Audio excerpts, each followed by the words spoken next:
balik lagi bareng aku, Vira, di Pengen Kerja. Pada video kali ini aku akan bahas IP kamu senilai tiket nonton bioskop. Nah, pada video kali ini akan beda banget karena aku akan ditemani oleh narasumber, yaitu Kak Boni. Tapi sebelum kita mulai videonya, jangan lupa pencet tombol like, comment, subscribe, dan nyalain lonceng notifikasinya ya. Yuk, kita mulai videonya.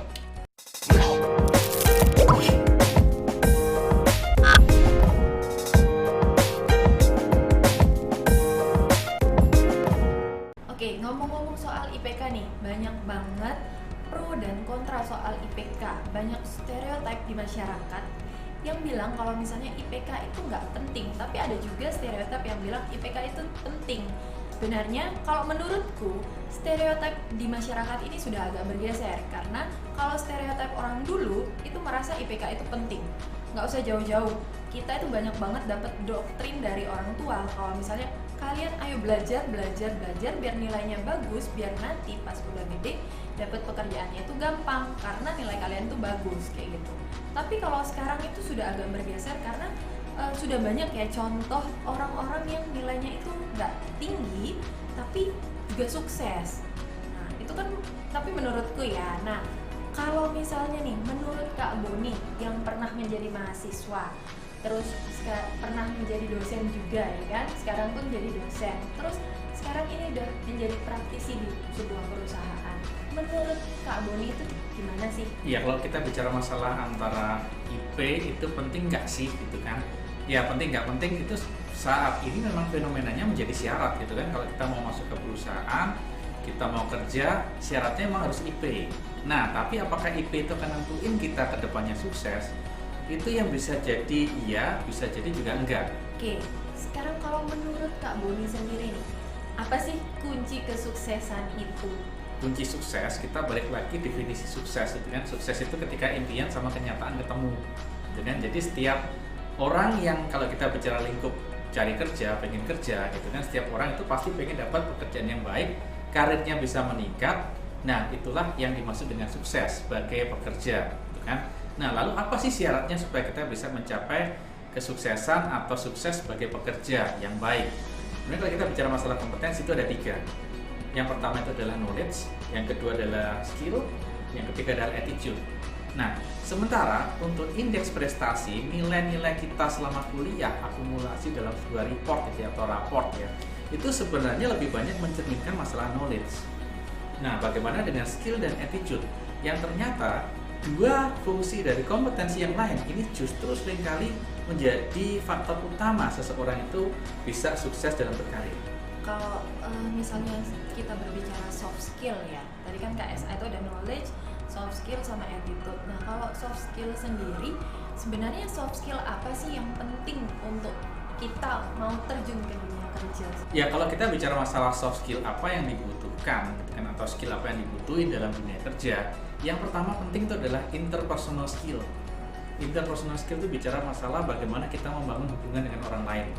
Di situ ada skill komunikasi, kemudian juga ada skill untuk presentasi, mungkin juga public speaking di situ. Terus bagaimana kita negosiasi dengan orang.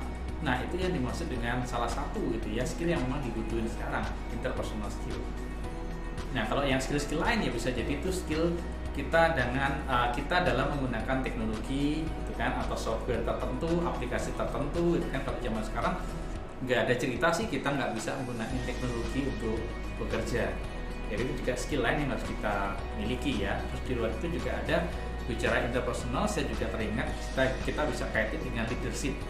Ya, ternyata leading itu menjadi sebuah skill yang harus kita miliki, itu wajib. Kan Kak Boni bilang skill leading itu wajib kita miliki nih. Kenapa skill leading itu wajib kita miliki? Apa sih gunanya di pas kita kerja nanti? Oke, leading itu sebenarnya ada dua cara pandang gitu kan, dua perspektif. Yang pertama itu lead yourself atau memimpin diri kita sendiri, itu yang pertama. Mau nggak mau, ketika kita bicara integritas, masalah disiplin, itu kan itu semuanya butuh kemampuan kepemimpinan diri yang tinggi. Terus yang kedua, bagaimana kita nge-lead orang lain. Dan keduanya ini tentunya akan saling berkorelasi. Orang itu akan sulit memimpin orang lain kalau dengan dirinya sendiri belum beres.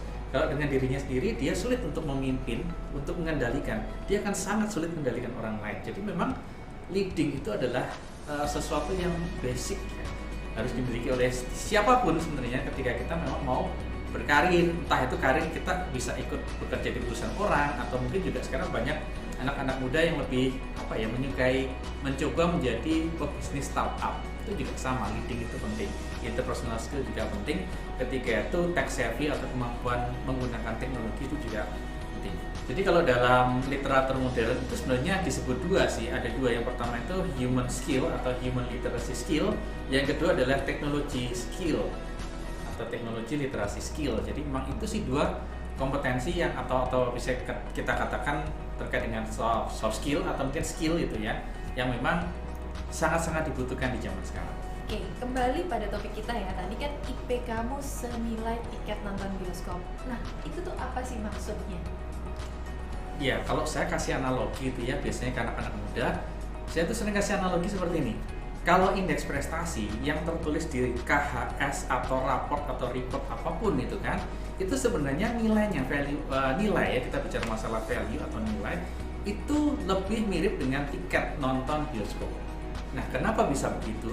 Bayangkan begini, kalau kita mau nonton bioskop, syaratnya kita harus punya tiket, ya kan? Kalau lu nggak punya tiket, lu nggak boleh masuk. Nah, IPK juga sama, gitu kan? Sekarang banyak perusahaan konvensional yang berpikir, ya IP itu menjadi standar untuk masuk ke perusahaan kami. Tanpa IP yang jumlah tertentu, kita nggak bakal bisa masuk. Tapi pertanyaannya itu kan, apakah karir kita ditentukan oleh IP kita selanjutnya? Ini problemnya di situ, ya, bahwa sebenarnya nasib kita, ya kan, karir kita itu tidak hanya ditentukan IP. Ya, disitulah yang kita bicara masalah skill, kita bicara attitude, itu sangat berperan di situ. Jadi IP itu nggak akan nyelamatin kita ketika kita berkarir atau ada konflik atau ada masalah di perusahaan. Ya, tapi lebih ke skill dan attitude kita yang akan membuat kita itu bisa lebih baik ketika kita berkarir. Oke, berarti menurut Kak Buni, skill itu penting ya untuk di pekerjaan itu. Ya, skill dan attitude itu penting sekali. Oke, nah kalau ngomong-ngomong skill nih, pernah ada kata hard skill dan soft skill. Nah itu masuknya di mana, Pak? Ya, ini sebenarnya bicara masalah kategorisasi ya, pengelompokan ya. Kalau saya coba melihat itu hard skill itu lebih ke knowledge. Jadi kan kita gunakan knowledge, skill dan attitude. Nah, skill ini yang mungkin identiknya dengan soft skill. Ya, sebenarnya sama aja. Jadi hard skill itu ya knowledge. Menurut Kak Buni, soft skill itu lebih penting daripada hard skill, karena hard skill hanya menjadi tolak ukur di awal, sedangkan soft skill dan attitude itu menjadi nilai penentu di perusahaan gitu. Nah, ini juga bisa menarik kita ulas ya. Jadi apakah hard skill itu nggak sepenting soft skill? Ya nggak juga. Tapi indeks prestasi kita itu sebenarnya tidak benar-benar bisa mencerminkan kemampuan kita, kompetensi kita seutuhnya. Karena kompetensi ada knowledge, kemudian skill, attitude. Dan di mana indeks prestasi itu lebih ke knowledge. Kedua, gitu kan, kalau kita bicara masalah IP ya ini bicara masalah kasus yang buruk gitu kan. Saya bisa dapat IP 4 tiap semester dengan cara, mohon maaf, nyontek atau curang. Bisa kan?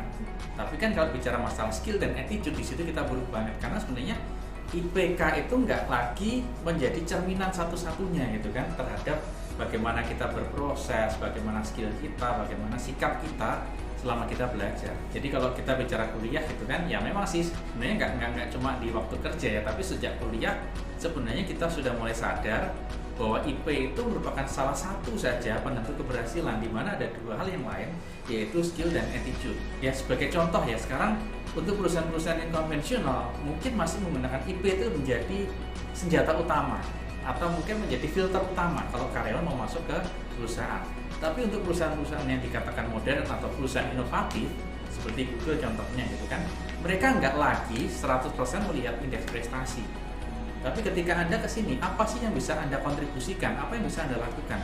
Itu yang ditanyakan dulu. Kalau gitu gimana sih caranya nih biar kita itu bisa meningkatkan soft skill kita, skill-skill kita yang sebenarnya kita udah punya dasarnya, tapi kita mau tingkatin seperti itu. Iya, kalau memang kita bicara masalah belajar atau learning gitu kan, learning itu kan nggak hanya cuma di kuliah ya, nggak cuma di sekolah, tapi sepanjang hayat kita pun harus belajar gitu kan.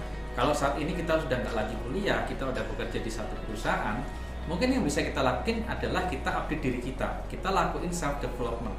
Mulai dari mana? Bisa baca buku-buku pengembangan diri, buku psikologi. Kedua, mungkin bisa ikut event-event seminar atau pelatihan, gitu kan. Nah, dua hal itu yang memang harusnya kita kembangin terus, ya, supaya kita juga di luar jalur kuliah kita tetap bisa kembangin diri. Oke, sebelum kita lanjut videonya, aku ada informasi beberapa lowongan nih yang cocok banget buat kalian. Let's see. Terdapat sebuah lowongan pekerjaan untuk Finance and Tax Manager. Dibutuhkan seorang pria atau wanita dengan usia maksimum 45 tahun yang berlatar belakang pendidikan S1 di bidang accounting dari universitas yang berreputasi, dengan pengalaman bekerja 5 tahun pada bidang yang sejenis. Pada lowongan ini, pelamar diharapkan memiliki pengetahuan yang baik tentang finance, tax, system, and accounting. Selain itu, pelamar harus bersedia ditempatkan di wilayah Jakarta dan Surabaya.